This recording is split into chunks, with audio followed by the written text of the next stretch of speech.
పోయేసరికి తట్టుకోలేకపోయింది. ఫైనల్ గా ఈమె ఉన్న 3 BHK ఫ్లాట్ మాత్రమే మిగిలింది.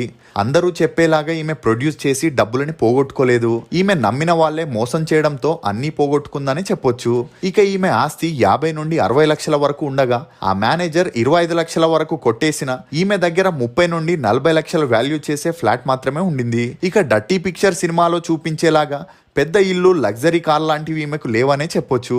ఇక 1995 తర్వాత ఛాన్సులు లేక, తోడు లేక తన అనుకున్న వాళ్లే మోసం చేయడంతో సహించని సిల్క్ స్మిత 1996 సెప్టెంబర్ 23న ఒక లెటర్లో తన దగ్గర మిగిలిన ప్రాపర్టీ తన అమ్మ, తమ్ముడికి చెందాలని రాసి బలవన్మరణానికి పాల్పడింది.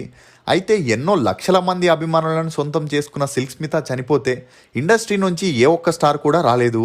కానీ కన్నడ హీరో అర్జున్ సర్జా మాత్రమే సిల్క్ స్మిత అంతిమ సంస్కారాలకి హాజరయ్యారు. ఇక అక్కడికి వచ్చిన మీడియా సినిమా ఇండస్ట్రీలో నుండి ఎవరు ఎందుకు రాలేదని ప్రశ్నించగా అందుకు అర్జున్ సర్జా